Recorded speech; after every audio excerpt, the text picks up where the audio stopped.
All right. Hello, everyone. I am John Dennis. I am joined with my co-host Dakota Hauser. Lane Mashburn is unfortunately not here today. He had engagements, and our guest host, Josh, will be joining us shortly. So we are here today with a legend himself, Lex Vandenberger. Hi, Lex. Hey, everybody. Hello, hello. Thanks for having me.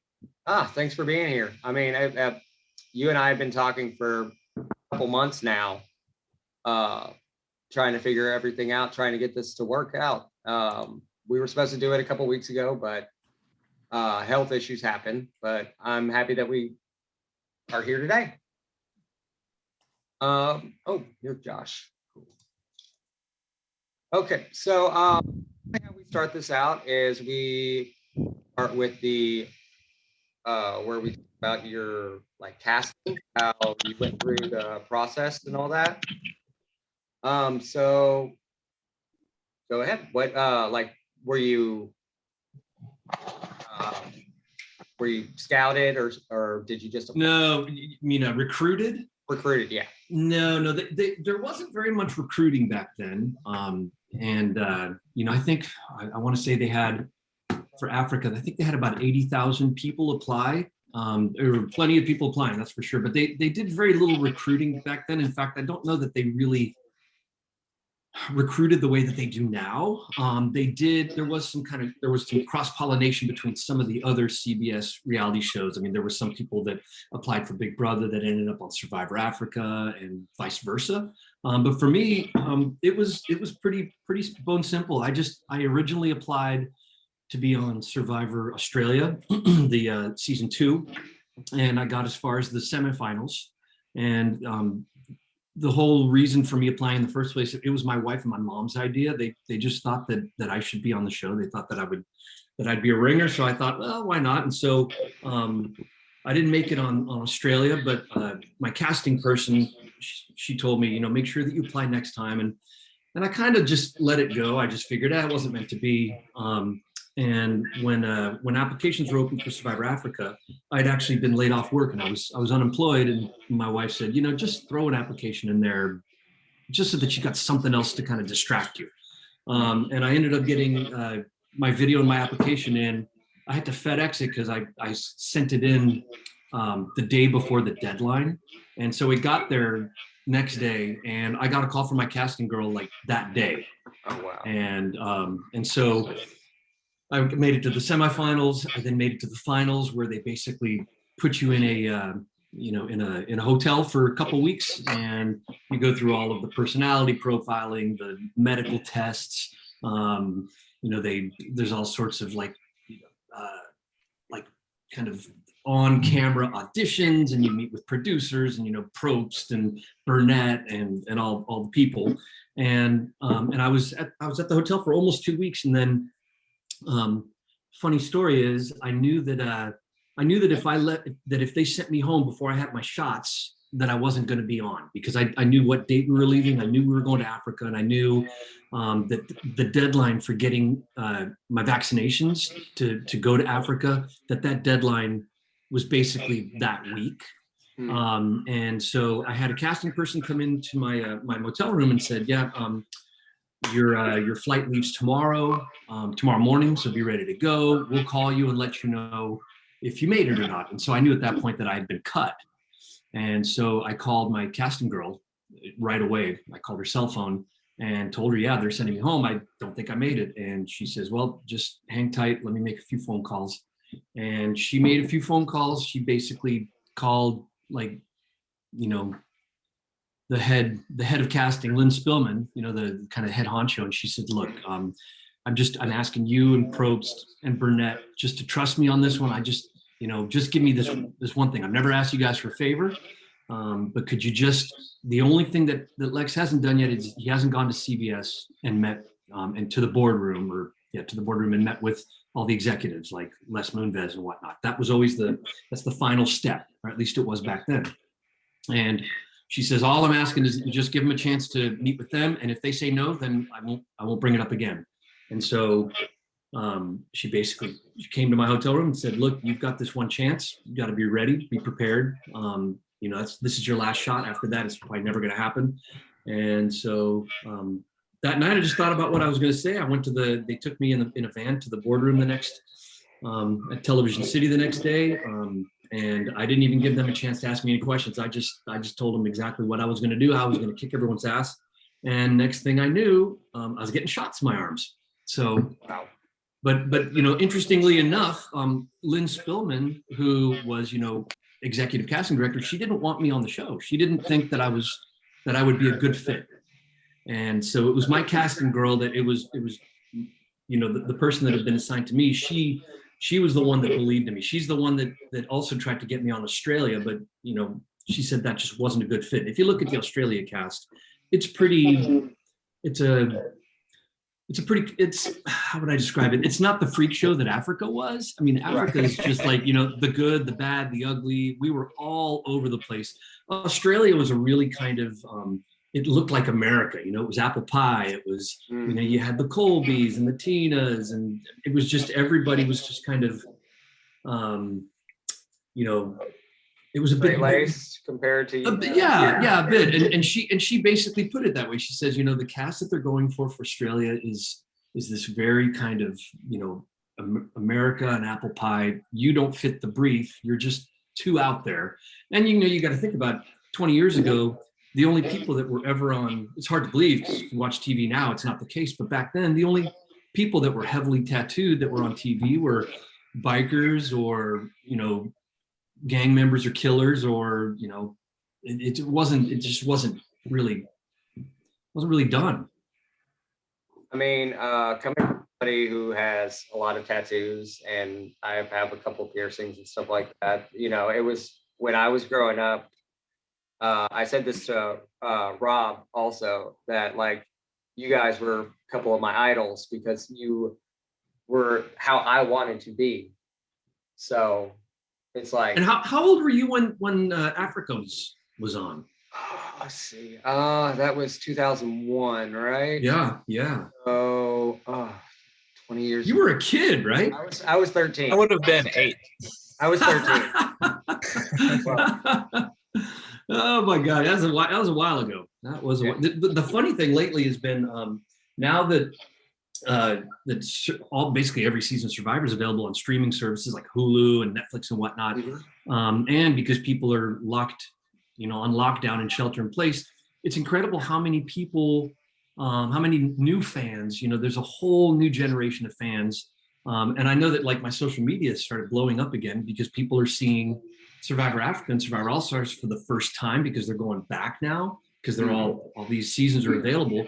And it's wild how many people that they weren't even born and they're fans, because they're like maybe 15, 16, 17 years old now, and they weren't even around when I played. I help host a online game. It's called Survivor Pandemic, and we have a girl on the cast that is 17 and she lives in Scotland.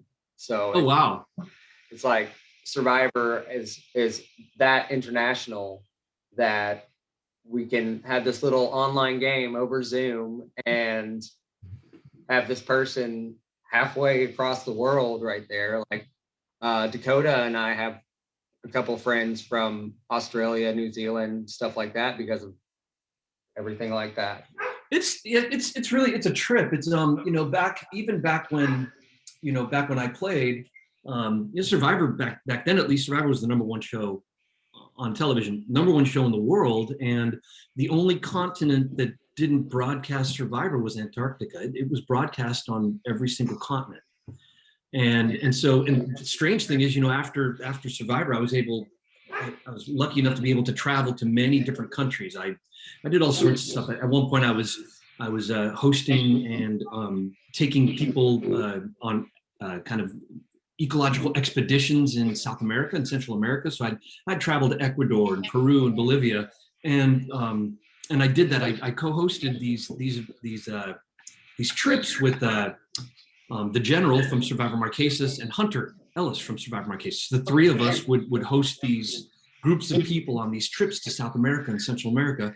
And wherever we went, people knew who we were. It was, because they'd all watched it in Ecuador and in Peru. And when I traveled to Australia, when I traveled to Fiji, just walking around the street, there were people that didn't speak English, but they knew my name. It was just such a surreal and trippy thing, to have been part of something where, all of us went from being completely anonymous, and then overnight, there were 100 million people in the world that knew who we were. It's hard, kind of hard to wrap your head around. Yeah, I mean, I applied multiple times. I'm a type 1 diabetic, so unfortunately, okay. The physical. But I was told that they would allow insulin, insulin, but dealing with the food rations is what I would be. That would get pretty dodgy for you. I'll tell you right now, it probably wouldn't be safe. No, but I mean, I would still, even if I was medically evacuated after day 3, I'd be like, I was on Survivor. Right.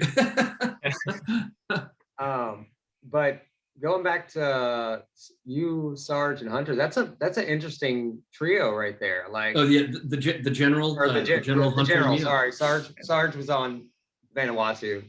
Yeah. No, those dudes were, they still are. I mean, to this day, very good friends of mine. I talk to the general at least once a week. In fact, today's Sunday. Sunday's the day that every Sunday I call the general, and we talk. We usually compare notes about what we're each cooking for Sunday, because we both usually make Italian food on Sundays. Like, we both usually make Sunday gravy, which is like an all-day affair.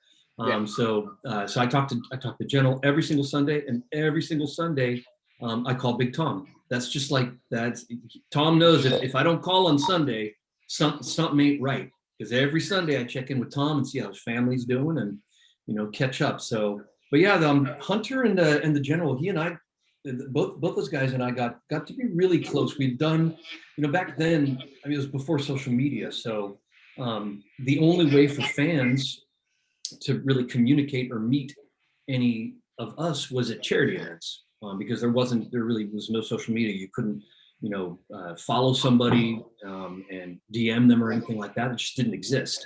And so a lot of nonprofits and charitable organizations, they realized these people are like, there's gold with these people for helping, run fundraising. And a lot of us, after Survivor, we were just available. Most of us wanted to do something to give back, because we all felt, at that point, hell, there'd only been, before Africa, there were only 32 other survivors. I mean, we were a rarefied commodity.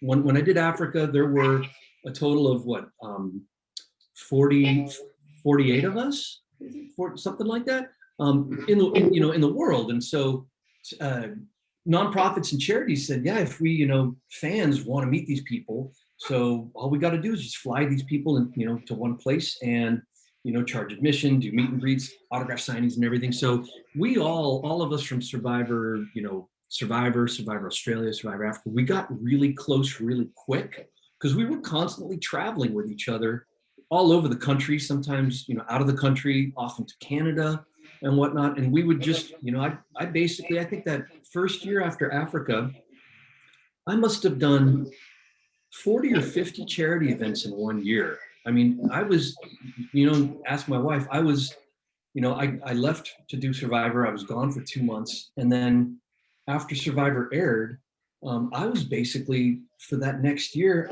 I was traveling 7-8 months out of the year. And you get really close to those people, that's so. And the general, Rob DeCanio and Hunter and I, we just hit it off. And that's when we decided to see if we could kind of start our own business. And we started this business back then. It didn't last. It didn't take off, but we started a company called EcoTrek.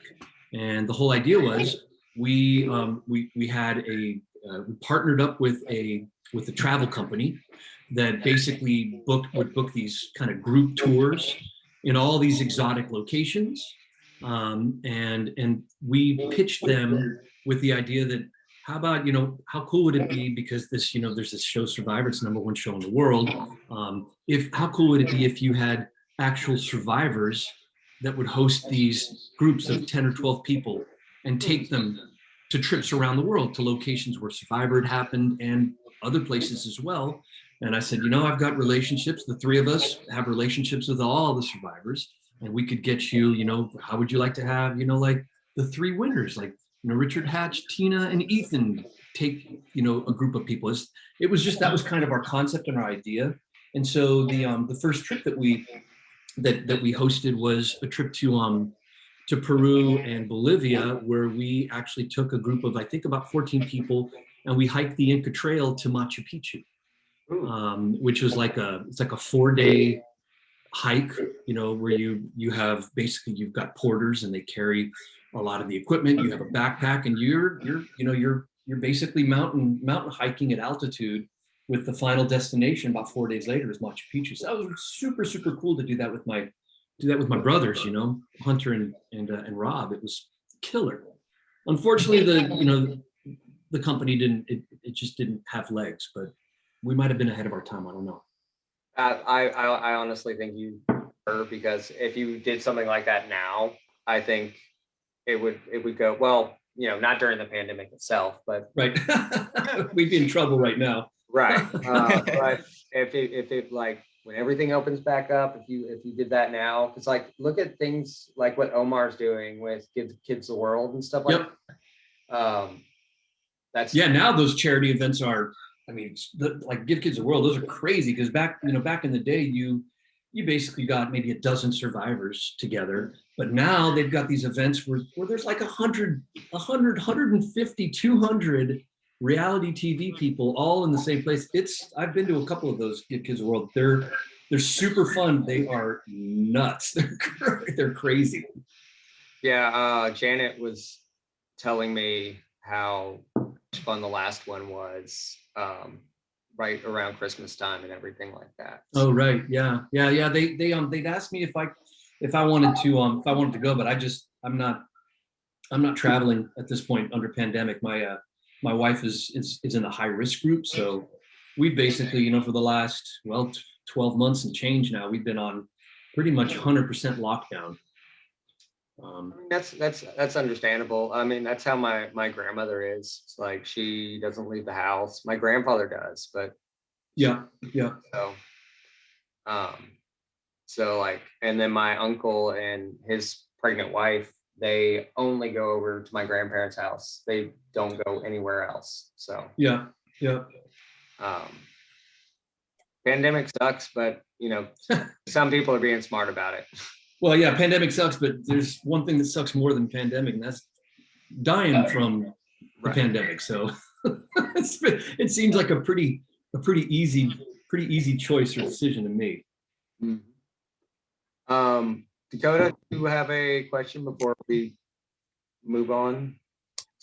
Yeah, I was just gonna say that I think that business decision would work out a little better now, but obviously not because of the pandemic. But I think that you're one of the few characters in like that early era, really adept in like this. Uh-oh. He's frozen. If you never played a show in a minute. Oh, sorry. Yeah, my internet's being kind of wonky. Sorry. Yeah, I don't think I only heard the very, very beginning. I didn't. You were freezing up on us here. So I think that your character is like really well versed in terms of like today, whereas like a lot of those characters, kind of like you said, like the cast of Australia is like America, but today they're looking for those eccentric characters like you, whereas like I think that would work out so well.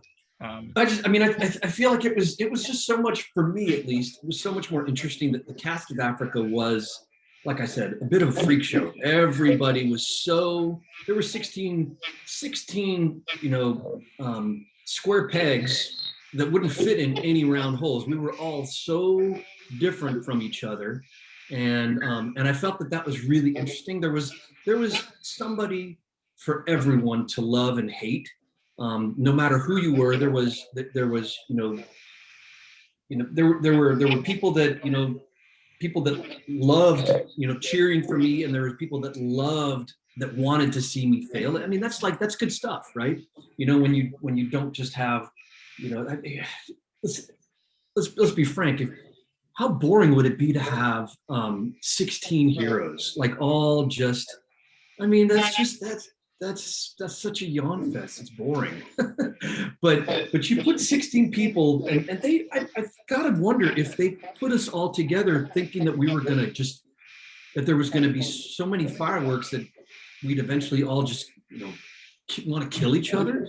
But surprisingly, it all really worked out. We all got along really well, despite the fact that you couldn't put together a funkier crew of people if you tried. I feel like, especially with your Star Tribe, I feel like they were trying to do that because you had Clarence, you had Big Tom, you had Ethan, and all, like, those four like personalities would normally clash. You would think, yeah. And God knows, I mean, when Tom and I saw each other for the first time, you would never think that he'd be the very first person I approach for my, alliance to the end. And I know that when he saw him, he's told me many times, he says, when I first saw you, I just thought, oh my God, that guy what a fucking freak. Look at that guy. What a fucking Fruit Loop. And when I saw Tom, I thought, look at that big fat redneck. And yet, as soon as we met, like for real, and we were allowed to talk to each other, when game day one started, I was like, this dude is just like me. You'd never think that. And I know that they did not cast us to get along. They cast us wanting us to clash and kill each other. But here on day one, I'm like, this is my ride or die right here. This dude, he's married, he's got a son. We are, we both, believe and understand in the power of just a promise and a handshake. We're the same. We are, you'd never think that we're the same. Because I mean, talk about an odd couple, but that dude, day one, I was like, you're my dude, and here's an alliance that has lasted now 20 years. Speaking of sons and everything, Dakota was telling me right before you got on that he pre-ordered something. Oh yes, yeah, I saw your tweet about your son's band. Awesome. And the awesome Rolling Stone review that you got, and I was like, I gotta get this album. Yeah, but I pre-ordered it. Right on. Yeah, I could not be more proud of my boy River. When I played Africa, I think he was 5 years old, and he's been playing music ever since he was about 4 years old. And he's in this band. His band is called Pardoner, and they've put out a number of albums already, but they just got signed to a really, really great independent label called Bar None Records this year. They got signed to Bar None, I think 6 months ago, and they just happened to have, before pandemic hit, they had an album in the can, and Bar None wanted to put it out. So now they've been getting all this killer press and these great reviews. They had a review in Rolling Stone magazine. They were covered by Pitchfork, Consequence of Sound, NPR. They've got all kinds of really killer press, and their album, it's rad. I mean, it's really going to be a killer album, and it's coming out in May. So you'll be getting your record in May, I would guess. Yeah. But yeah, I mean, he's such an incredible musician. He's in two bands right now, and between the two bands, they had, before pandemic hit a year ago, they had 3 tours on the books. They were supposed to be touring North America this year. They were supposed to be touring Europe, and they had a tour scheduled in Japan as well. And everything got canceled. So kind of a sad time to have all those killer, have a world tour booked and can't go on it.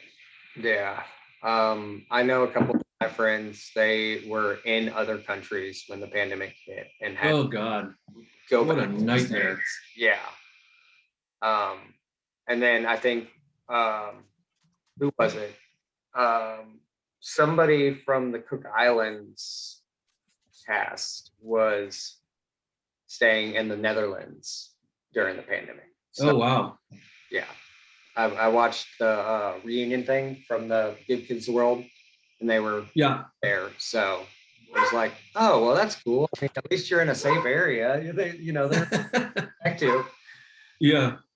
But yeah. Moving on. Okay, we talked about how you said that Tom was the first person that you approached and everything like that. But you guys got flown in to Africa, right? Like, Yep. flown in, then you get off the plane. Tell us about that. Tell us, like, right when you get off, what were you feeling? So I mean, I'll tell you, it was even just the trip to get there was a ridiculous adventure. So I think from the time that we all left LA, because we all had to fly to LA, they sequestered all of us in some weird conference room at LAX airport where we all sat around a table and we couldn't talk to each other. And that would be the beginning of a trip to Kenya that took us roughly 44 hours, as I recall. It was almost 2 days to get there, because we flew from LA, and the whole time we're all together, and we've got these handlers, these chaperones that are making sure that we don't talk to each other. We can only see each other, but they didn't even want it. Like when we talked to our handlers, they wanted us to kind of, basically talk in hushed tones because they didn't want the other players to hear what our voices sounded like or anything. Initially, there's a lot you can learn about somebody based on their mannerisms, how they talk and whatnot. And so we flew from LA to Amsterdam, and in Amsterdam, I think we had like a 12 or 14 hour layover.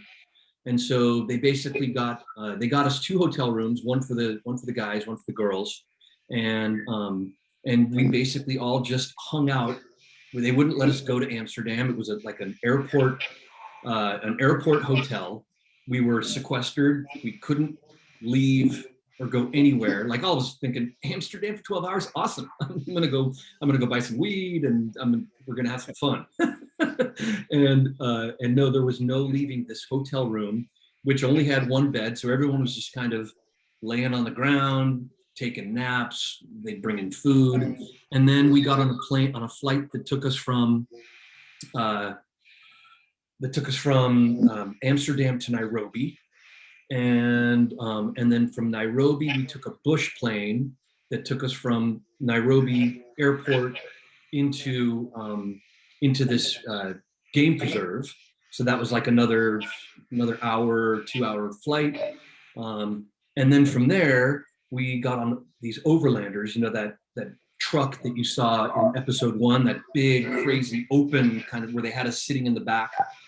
They're called overlanders. And so from this little, we landed on this little kind of dirt strip in the middle of nowhere with this plane. And then we got on these overlanders and then had another 2 or 3 hour drive to go deeper into the bush, where they finally, there was this little sort of kind of resort in the middle of nowhere, in the middle of the bush in Africa, where basically they had this kind of this building that had kind of a kitchen and there was a pool and whatnot, but then they had tents set up for all of us. And so we were to live in this like camp, this little resort camp for 4 days while they trained us on how to survive and how to not get killed in Africa. So they basically had us there for 4 days, all in tents next to each other. Again, we couldn't talk to each other. And then they had these dudes that were ex-British military, like SAS dudes, that were now living in Africa. And they had, these dudes that were training us, they had moved from the UK after their military service, and they were mercenaries, soldiers of fortune. They get paid by African governments to fight their wars. So these are like the most badass dudes. Who knows how many people they've killed. These are dudes that live in the middle of nowhere in the bush, and hunt for themselves. And now these dudes that had been mercenaries, they were now working for the Kenyan government on their to help fight their efforts against poachers. So basically, these dudes that got hired by Burnett and Probst to train us on how to survive, their day job is when they would travel through these national parks and these game preserves, and if they found any evidence of poaching, whether it be traps or dead animals, like, you know, they might find an elephant with its head cut off just to get the ivory. Yeah. Well, these guys, they were hired to track down these poachers and shoot them on sight. They did in Kenya, they don't take poachers to court. Right. They hire these dudes to hunt them and to kill them. So these dudes that were training us were basically trained to track people and to kill them. And so they had these two dudes that were training us, and we had a group of Maasai. So, you know, the local people from that part of Kenya.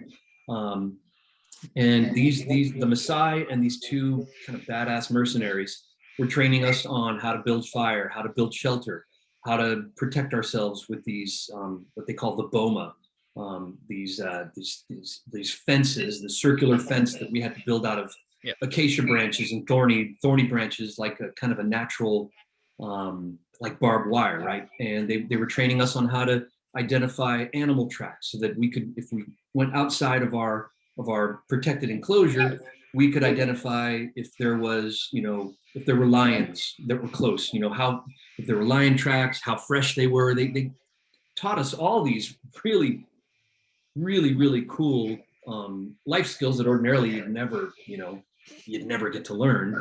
But there was a reason for that. They knew that we were being put in a pretty dangerous environment. And so we spent the next 4 days in this camp just learning all of these survival techniques, after which point the game started. So it was a good week from the time we left LA before we were even playing the game.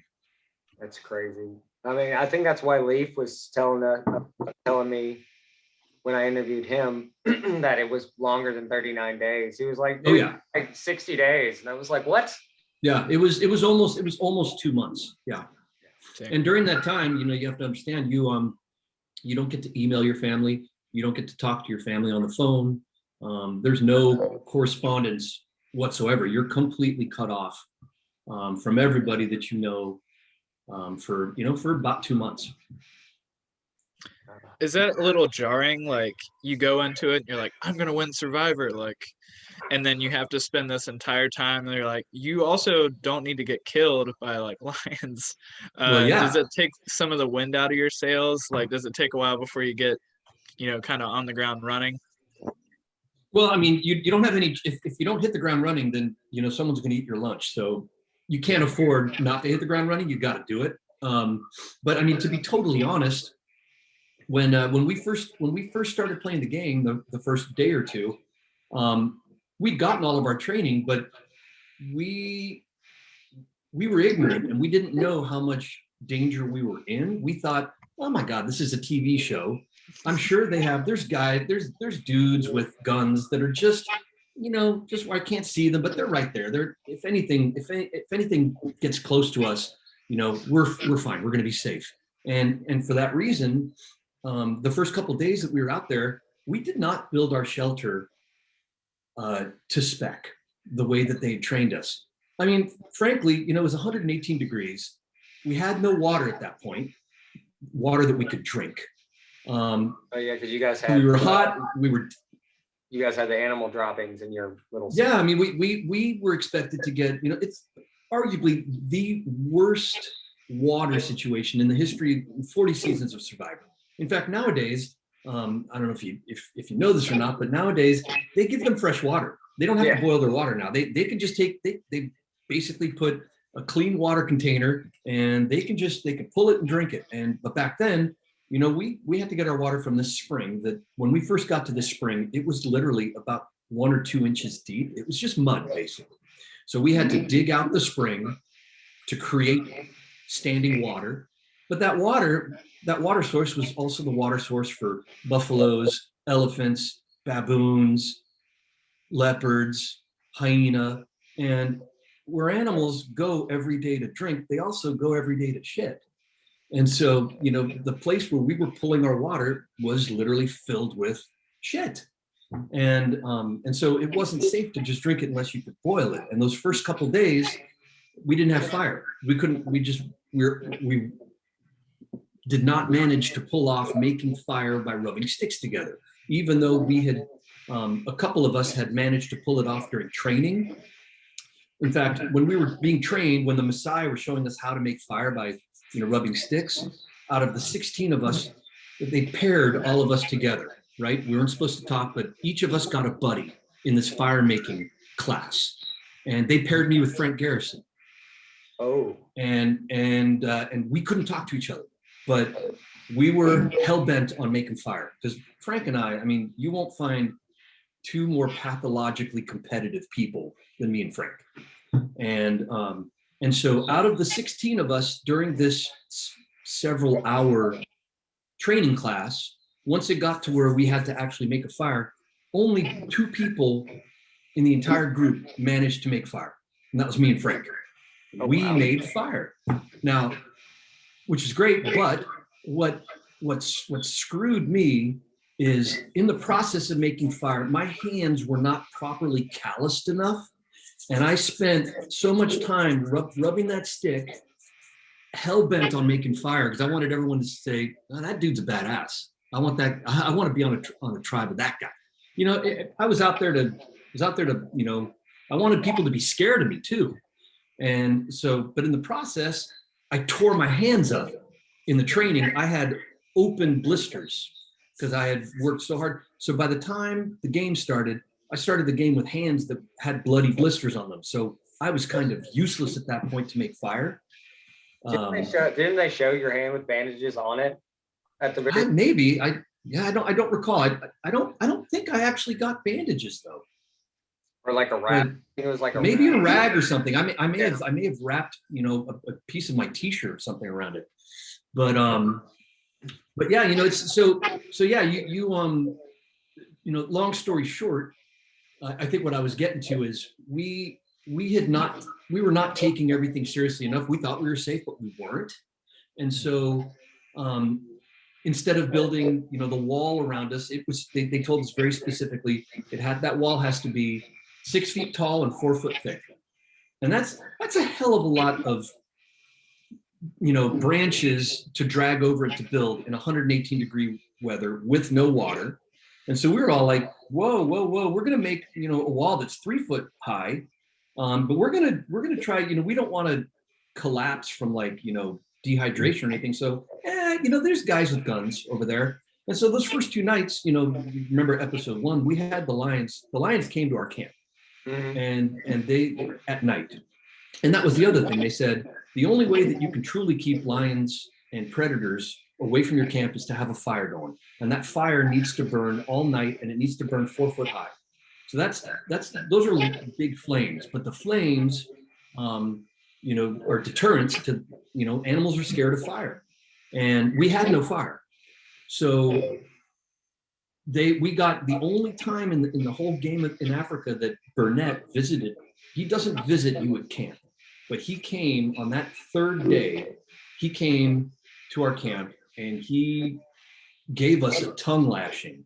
And he says, you guys, I'd hate to send one of you guys home in a body bag.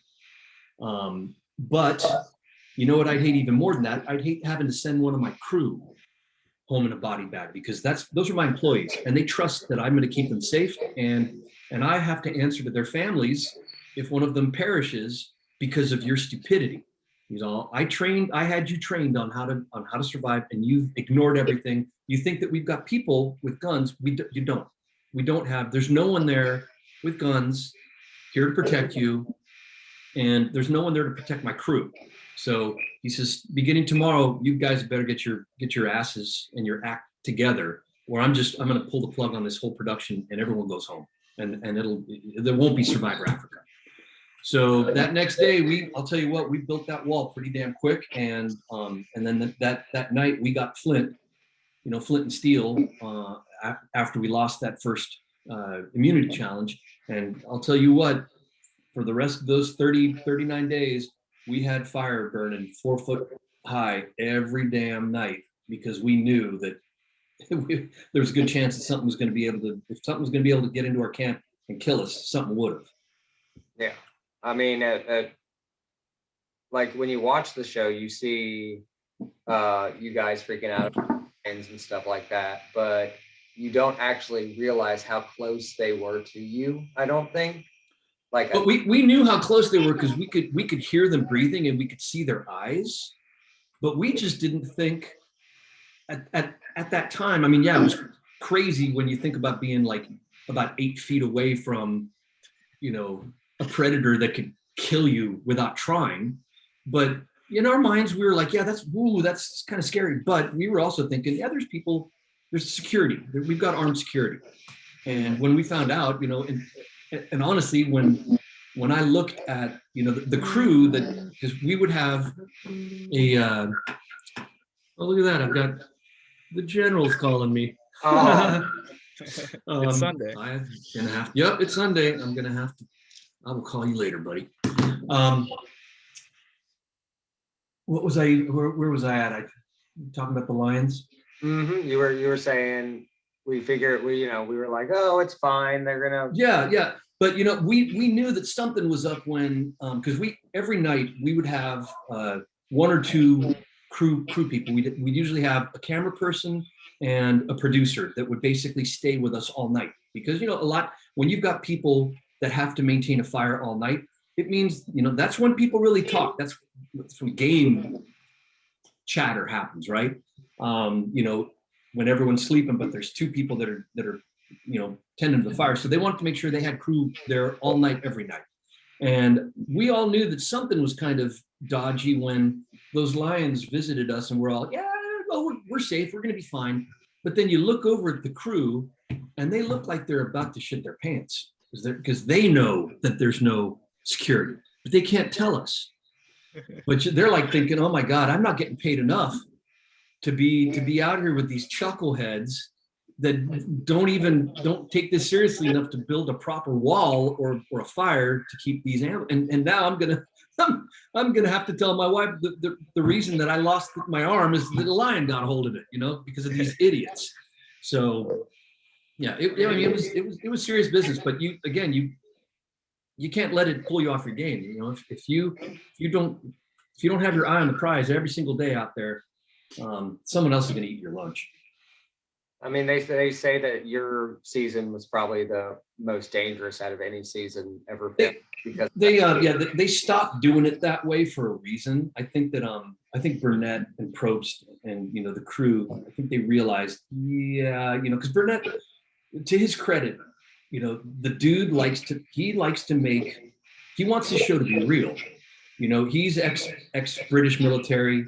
He's got that other show that he does, Eco Challenge, where people are their lives are in harm's way, and he wanted Africa was always his dream destination for Survivor. He wanted to do that season 1, but CBS said no, we want tropical island and bikinis. Whereas Burnett was all about, I want a place where there's where everything can fucking kill you that's around you. To him that was he wanted to see the players truly challenged. And so that was all about him. But I think at the end of that season, seeing how many people had, physical ailments, at one point in the game, my kidneys started to fail and I was pissing just blood. And he realized, oh my God, there's so much out here that can kill people. He's like, I can't, it'd be irresponsible of him to do it again. So he was like, yeah, we didn't lose anybody, thank God, but if I do it again, we might.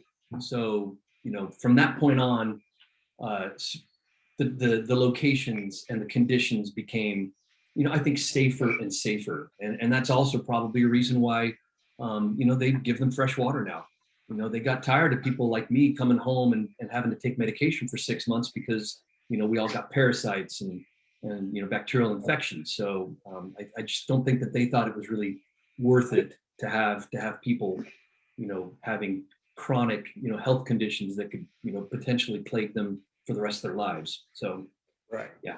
I mean, they, I think it was after Go Wrong where they switched it up, because now they actually give them bottles of water at challenges too. Right. Which to me just looks so funky. Yeah. But I mean, New School Survivor and Old School Survivor are two really completely different things. They really do need to do an actual old school versus new school. I totally agree. Because Winners at War was a little not fair. It seemed like there was much more new school winners over old school. So yeah. But okay, so going on, let's talk about maybe some things that we didn't get to see as viewers that you would have found interesting and wanted to be in the actual show. Well, I mean, the one example is one that I just mentioned was when my kidneys started failing. It's the kind of thing they didn't show that. It could have been really, really interesting, but you gotta remember that for each episode is roughly 43 minutes in length, and they shoot about 400 hours of video for each episode, so they can't show everything. But that's these days. I think again they're being a lot more careful, but there's a reason why back then you didn't see medical evacuations very often on Survivor. I think the only one, before Africa, there had only been one, and that's when Scoopin fell into the fire in Australia, because Right. Undeniably when you got third-degree burns, you got to evacuate somebody. But I think that if some of the stuff that happened to some of the players in Africa these days would get you evac. So I think that when I discovered one day that I was pissing blood, and when I say pissing blood, it wasn't just like blood mixed with urine. I would pee and blood would come out, and it was so thick that it wouldn't even sink into the soil. It just pooled up. And so I went to the producer and I said, look, nobody can know about this, because if anyone knows that I'm sick, they're going to vote me out, because they're going to think I'm weak. So I said, but I need to see medical. Was this before or after you and Ethan went to the village? So this was actually right after the switch, when Tom and Kelly Goldsmith and I were swapped over to Samburu. Right. So this was about a day or two after we had been switched to the other tribe, and so I asked to see medical, and I said, look, I do not want to be pulled from the game. And I think these days that would have got me yanked for sure. But back then they were just they played the rules a little looser. And so this medic, she says, she asked me to describe what was going on, and I just she's all, well, do you have like blood mixed with urine? And I said no, and I just whipped it out, and I peed right in front of her, and she's all, oh my God, that's not good at all. That means your kidneys are going into failure. And she says, you've got 3 days to clear that up. If you're not pissing clear for me in 3 days, we're going to pull you from the game. So that meant that she said, you can't work as hard, and you got to drink more water. And you know how water was scarce. You had to boil everything in these clay pots. And so I knew that I had to share this with somebody. And Tom was my boy, and I trusted him. So I just told him, I said, Tom, I've got a medical condition here, and they've given me 3 days. If I don't pee clear in 3 days, they're pulling me from the game, and I'll be out. And so he said, well, just I'll do more work so that you don't have to do as much, and I'll give you some of my water. That way no one's going to know that you're not taking anybody else's water. No one's going to know that you got a problem. And so on day 3, I started peeing clear. It took me 3 days, but I started peeing clear on day 3 after that. It's ironic that you actually talked about that, because that's the one question Josh wanted to ask you about, was if that was true. So he has left, but he's going to get to see it whenever I post it on the page. So yeah. So I've talked about the trip to the village with you and Ethan and everything like that, where you sold the goat and everything. You got to have a meal, you got to have a beer and stuff like that. How was that experience right there? It was, I mean, it was extraordinary, and it was also mildly terrifying, because I mean, we were just talk about fish out of water. You know, here they put us on this overlander, each of us holding our goat. I think the trip was about 3 hours over just like super bumpy, just dirt roads and whatnot. And then we end up in the middle of nowhere in this little village. I think it was called Wamba, and the camera guys and the producers are there, and again, they can't talk to us, so they just, when we got there, they basically pointed and said, okay, you guys get off the truck now, you know. And we knew that what the deal was is we had to, the goal of the day was to sell these goats. And so we got out, and I mean, I don't know, these people they'd never seen anybody like Ethan and I. It was like, to us, it was like we'd been dropped off on Mars. It was like such a totally different kind of experience. And but these people had never seen, like, I know that when we did the training before the game even started, and the Maasai were training us, they had never seen somebody with tattoos. So they would come over and they would, like, you know, touch my skin and try to see if it came off, if it was paint. They were like, what is that? So, whoa, what is that? You know, I was a freak to them as well. And so we ended up in this little village, and came out of, you know, I don't even know if they had ever seen, if the people in this village had ever seen, you know, white people or not. I don't know. But so there we are, and we're just walking around. We're like, and I look at the producer. I'm like, do we get a translator? And he looks at me and he just says, nope. He just like smiles. And I'm like, so how are we supposed to sell these goats? And so we just kind of like walk around looking for somebody that could speak English. We found somebody that spoke English. That person became we basically said, yeah, you know, if you take care of us, we'll take care of you. And we finally figured out how to sell the goats, and then how to, you know, we asked him to take us to a place where we can have food, and, you know, took us to this little, it's like a restaurant, but it was basically, it was like a hut with one gas burner and a giant pot, and they just made French fries there, which was amazing.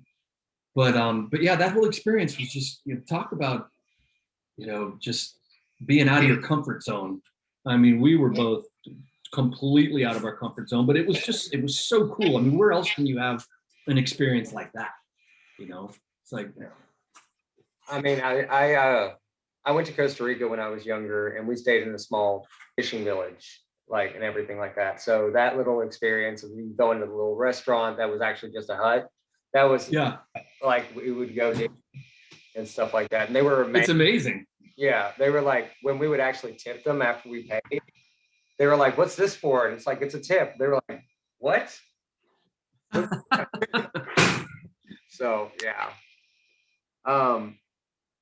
So going on to that, let's get down to the final stretch of Africa, going to where it was you, Big Tom, T-Bird, and Ethan left. And Kim Johnson. Oh, yep, and Kim Johnson. Yeah. It's so funny. People often forget that she was on the show, but she was final too. I know. Sorry, Kim, if you ever watch this. But let's talk about that. What was your mindset going into that little in-game group thing? Like, did you actually plan on going with Ethan and Big Tom, or were you planning on cutting Ethan? Because obviously, no. The deal we made on the second day of the game, on day 2 of the game, the deal that the 3 of us made was, it's the 3 of us to the very end, no matter what. And once it's just the 3 of us, then it's bones to bones, and then all bets are off, and our job is to kick each other's asses and to win. So not even for a moment did I ever consider, cutting Ethan or cutting Tom before it was down to the final three of us. That was never even a consideration. My plan was to use everybody else, whether it be T-Bird or Kim Johnson, or our plan was to use them, for our own benefit, and then to cut them off, and to end up just as final three. So we got pretty damn close. We got the final four, but we did not, really, we didn't close that deal the way we intended to. Now, if you won that final immunity for final, and it was you, Big Tom, and Ethan, who would have you taken to the end? That's a great question. But I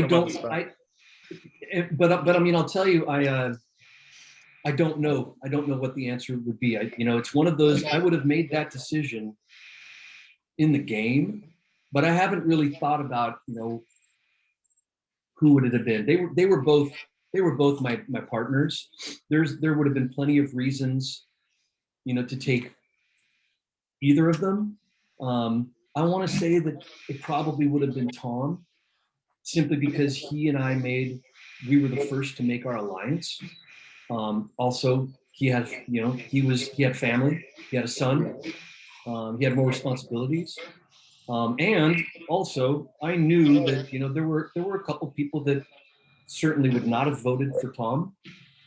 Brandon never would have given Tom his vote. Kim Johnson never would have, because Kim Johnson and Tom, they were the only two people that really did not get along out there at all. So that might have been the smarter move. But part of me also thinks I might have picked Ethan because I wanted to beat the person that was the hardest to beat. And I, which is a bit stupid when you think about it. But back then there was an honor code, and you've probably seen that in more than a few old school survivors. The people at the end that are faced with that decision, the person they bring to final two is often the person that's going to be the hardest to beat, because then you've got bragging rights that you beat the best. That's what Colby did with Tina. I mean, totally. And so, there's a good chance I would have taken Ethan, just to say, you know what, I don't want there to ever be a doubt that I beat the best. I ran this game, because I pretty much, for better or worse, it didn't always put me in the best place game wise, but I couldn't help myself, but I wanted to be in the driver's seat for my entire game in Africa. I was not happy letting anyone else make any decisions, which, made me a bit of a prick to be in an alliance with, because, Ethan and Tom, they knew the score. I was gonna call the shots, and I needed them to back me up. And now, when they didn't agree with me, I'd have to explain what my whole, thinking was and the decisions I made. But I was that guy that I wasn't going to let you sit in the driver's seat. You can ride shotgun, but you don't get to drive. And it's a dangerous way to go. But it's why, I also wanted, if I'd made it to that decision, to where I could pick the final person, I wanted to make sure that everyone knew that I could beat anyone. And there's a bit of ego involved there. I would do things very differently now. 57-year-old Lex would not play the way 38-year-old Lex played. 38-year-old Lex was, I was young. I was, I definitely, I had ego, more ego than I have now. I'd like to think that in 20 years I've gotten a little wiser, and I think I'd play a very, very different game now than I did back then. But back then, yeah, I was full of piss and vinegar, and I had something to prove, and it was just, I couldn't deny who I was. I couldn't help who I was. And it nearly cost me my game a few times, but that's how it goes. Yeah. I mean, I completely agree. Like I'm the same way when I play these little online games. I want to be in that driver's seat so I can, like, at the very end, I'm like, look, I did this, I did this, I did this, boom.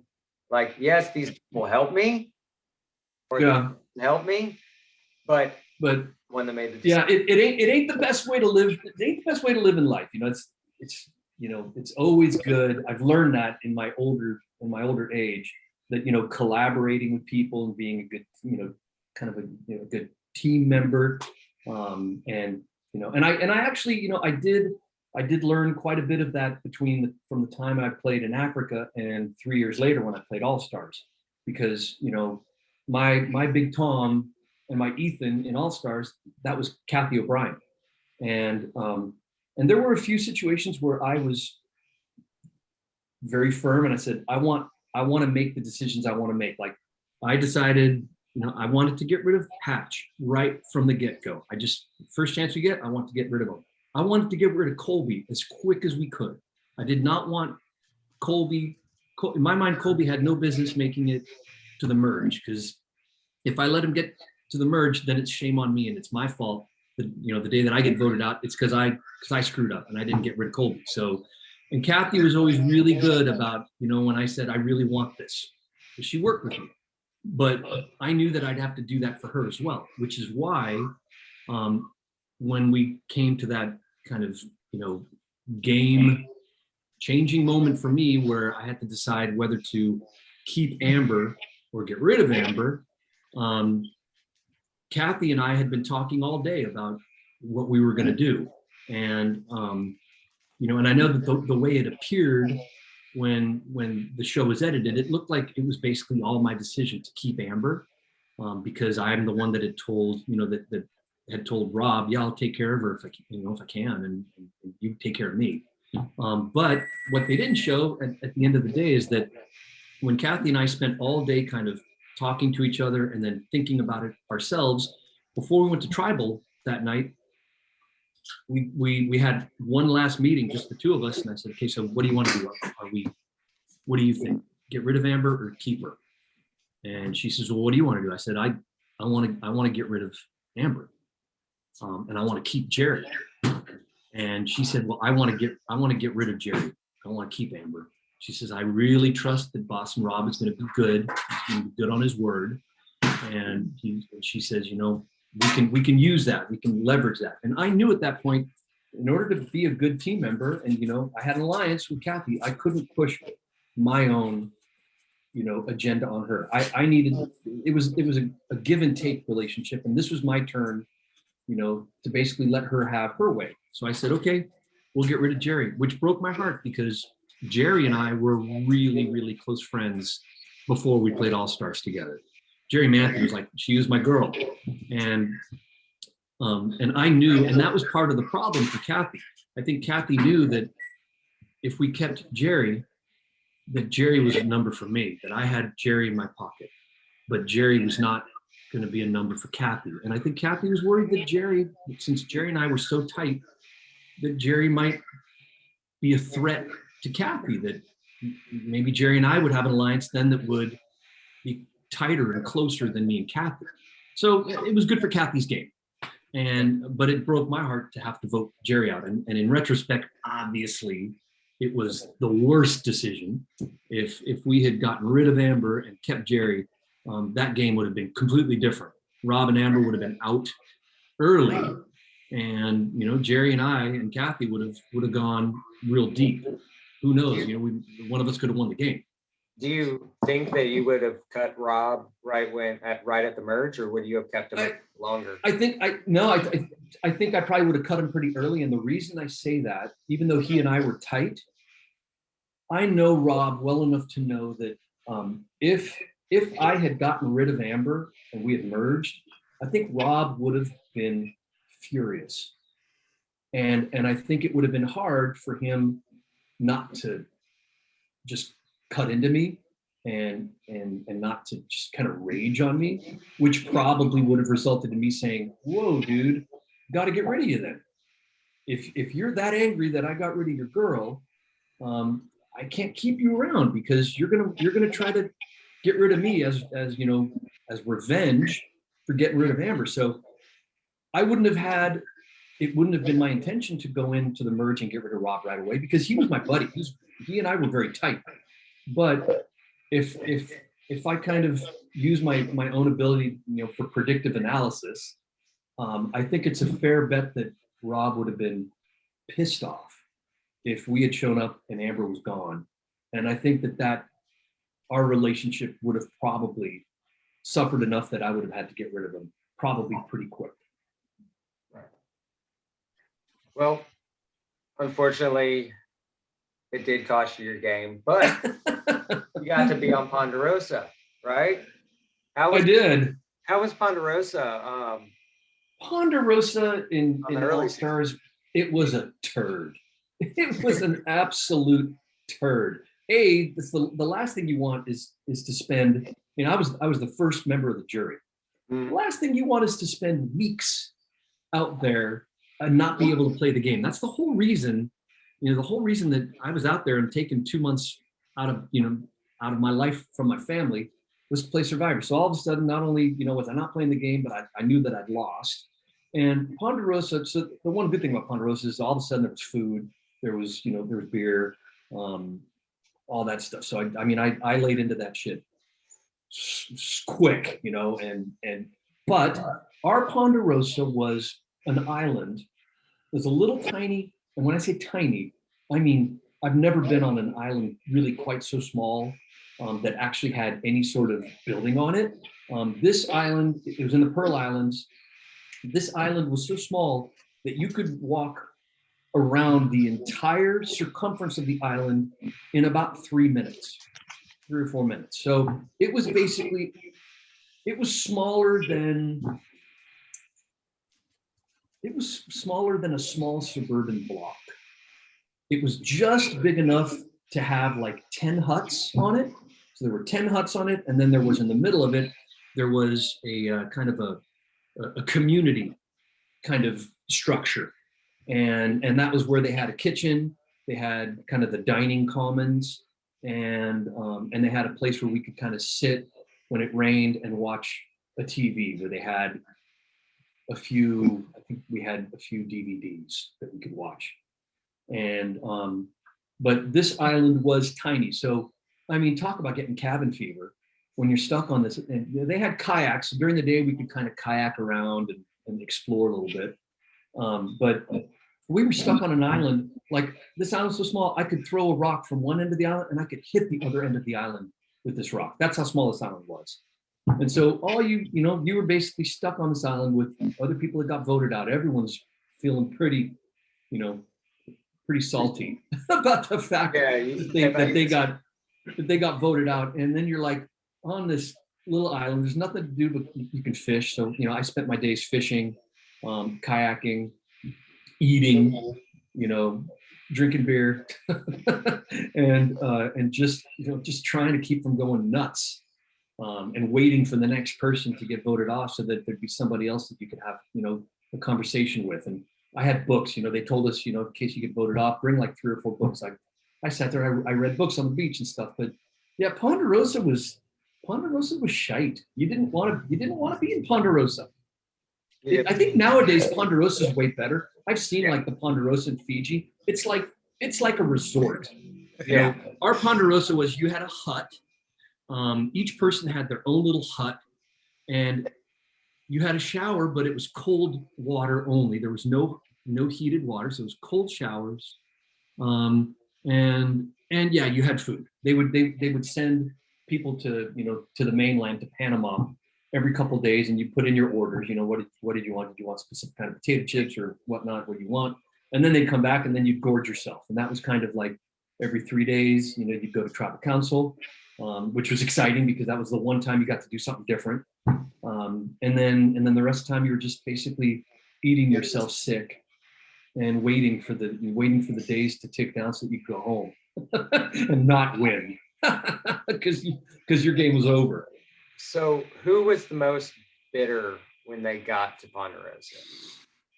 Yeah, that one's easy. I'm gonna mention it because I think she'd mentioned it. She'd probably admitted herself.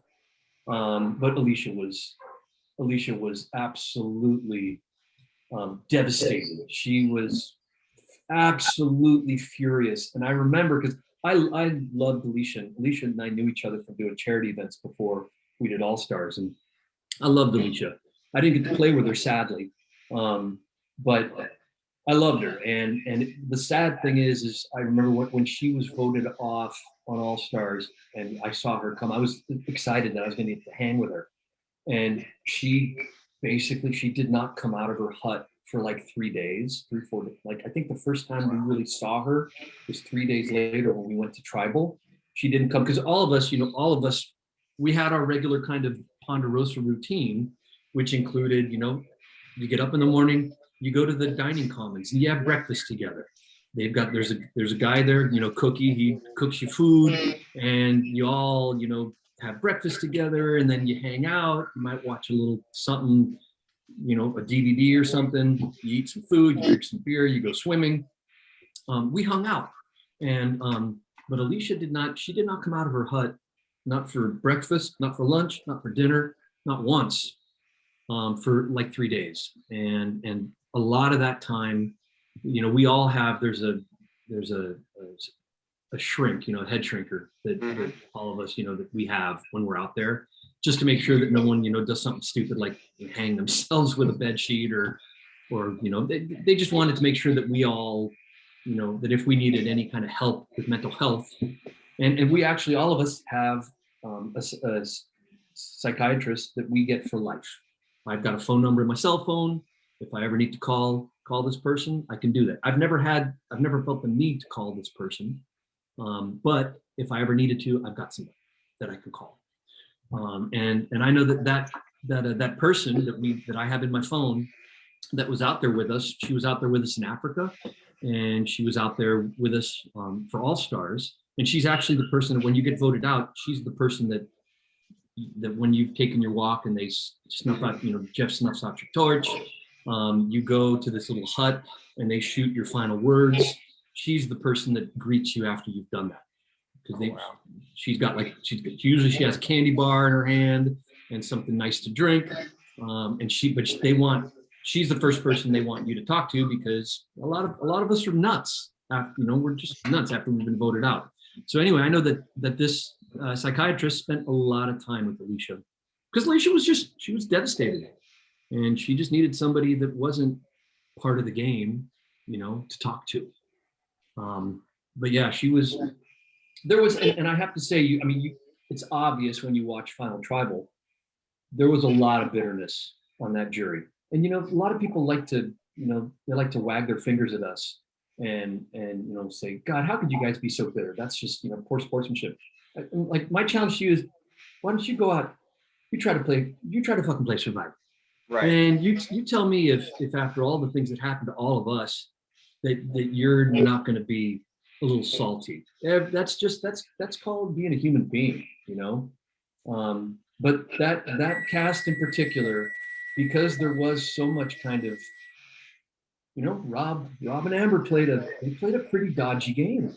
It was really effective, and I tip my hat to them, because I got outplayed, outwitted, outlasted, and at the end of the day, Rob and Amber were better. They were better Survivor players than me, and I'll be the first to admit that.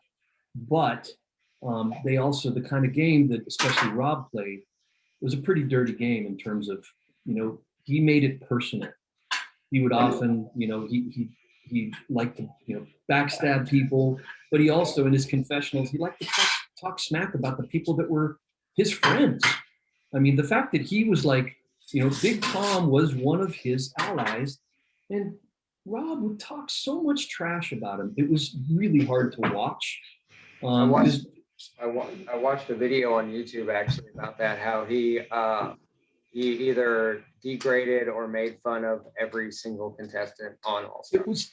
It was terrible. It was, because the thing is, it was totally unnecessary. I think for him, it was just his way of getting more confessional airtime. He thought he was funny. He thought he was clever. But at the end of the day, he was being an asshole for no good reason, because it didn't in any way help his game. It wasn't something that got him further in his game. It's just something that there was no reason to do it except because he was being an asshole. And I know that kind of stuff made for much more bitterness, because I think everybody at the end of their game, everyone kind of knew, especially when we started kind of exchanging stories in Ponderosa, we all knew that he was talking trash about everybody, even his friends, out there. And that makes for a pretty salty jury. Simple as that. When you feel like you've been betrayed, it's a tough pill to swallow. And I think a big reason for sort of how bitter that the jury was there were a lot of, for the first time, pre-existing relationships in a Survivor season. Well, it was the only time that had ever happened. In fact, none of us were prepared to play against people that we knew, Mm-hmm.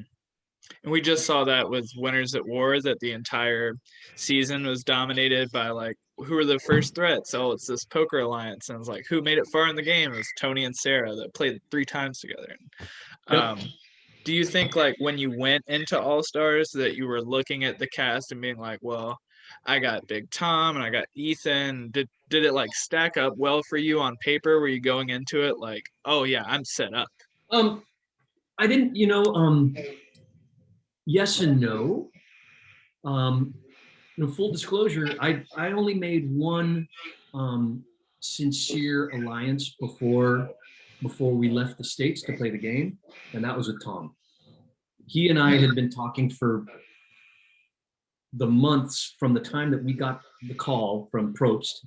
We had been talking, and our plan was, no matter what, this alliance that we've made before the game will be the strongest alliance, no matter who we make alliances with in the game. And we didn't know exactly who was going to be out there. I had a pretty good idea because, the Survivor community, back then it was small. There'd only been 7 seasons. There weren't that many of us, and we all talked a lot. And by process of just deduction and elimination, and also having talked to some people, there were people calling other people. Like Colby Donaldson actually called me and said, yeah, let's make an alliance before the game. And I said, okay. I wasn't planning on keeping that alliance because he wasn't my guy. And I knew that I couldn't keep him around, because if I did, that he was, for many reasons. He was a challenge beast.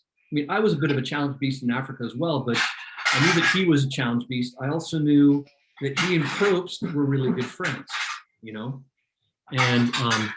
hold on one quick second.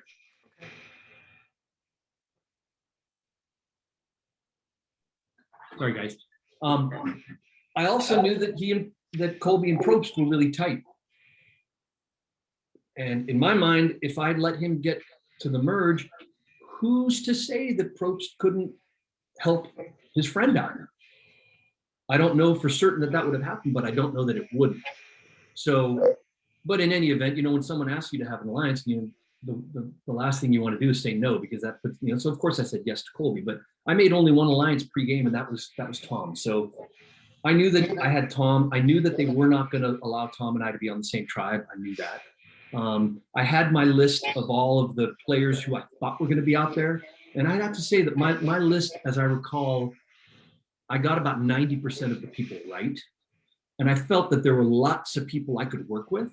So I felt really good about who I knew. I knew that Jerry was going to be out there. Jerry was she was mine on lock. I knew that.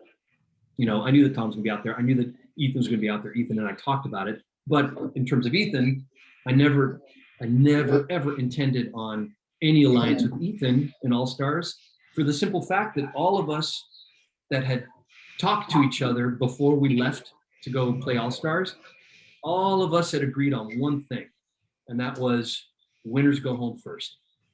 Period, end of story, non-negotiable. And every single person that went out there that wasn't a winner agreed with that one thing. No winners.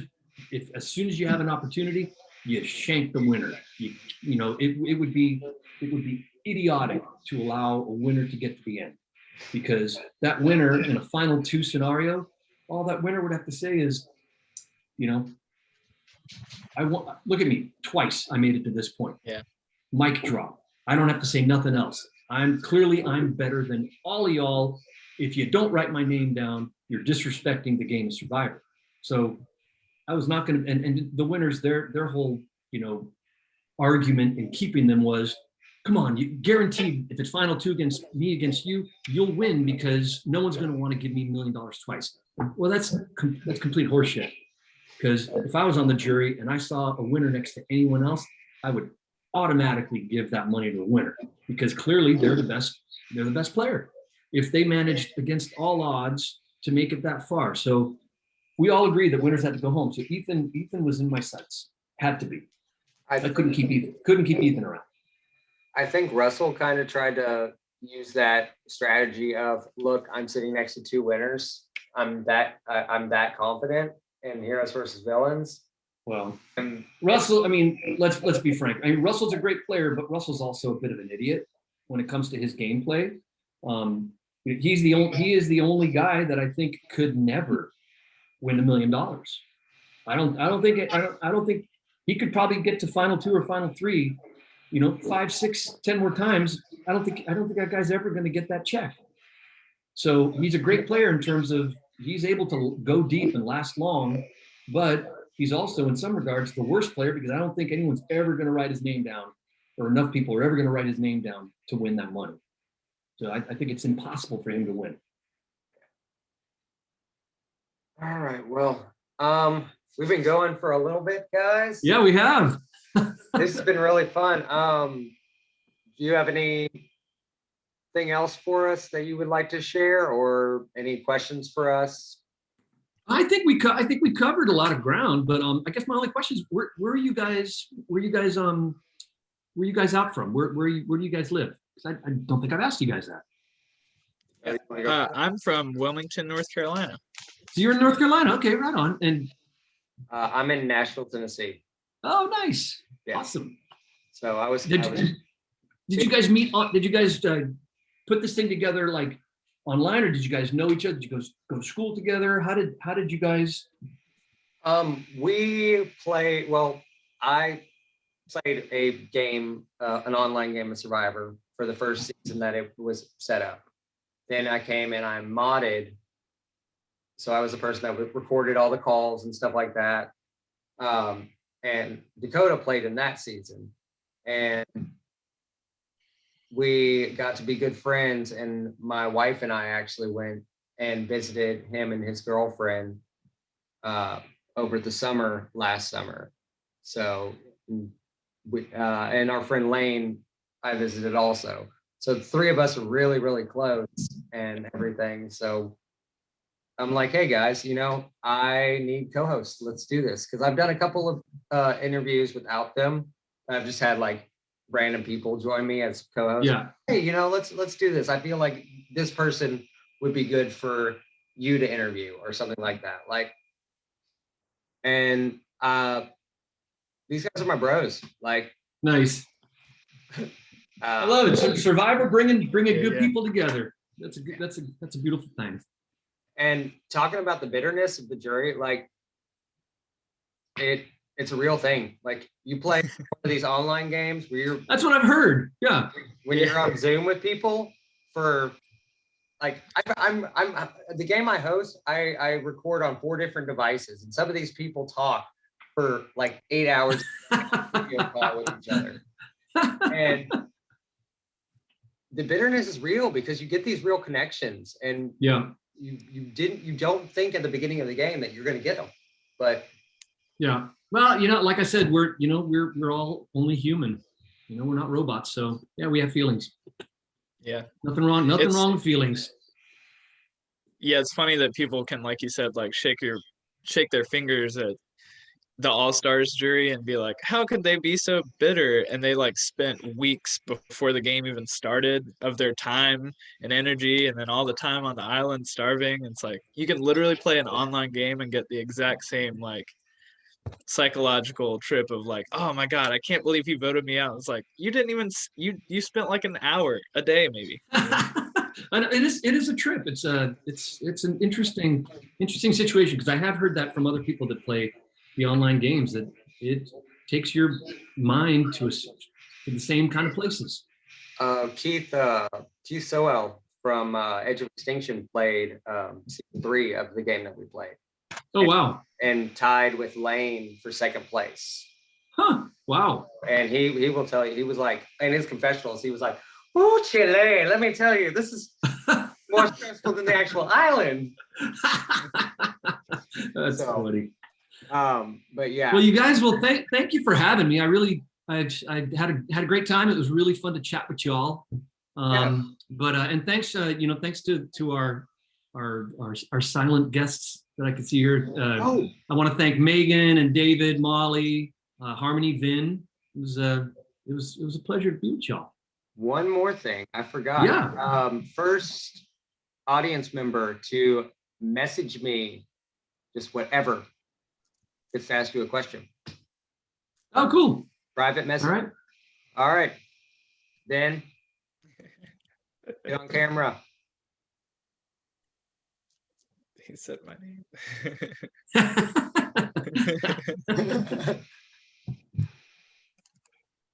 Then you were the first person to message. So yeah, Vin, you got a question for me?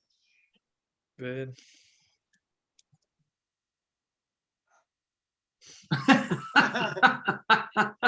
Molly. I ain't exactly camera ready either.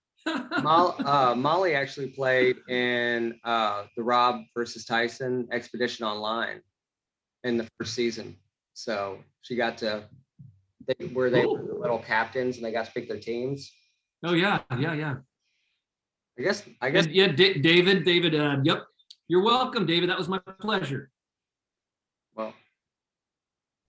Yes, Megan. That's funny.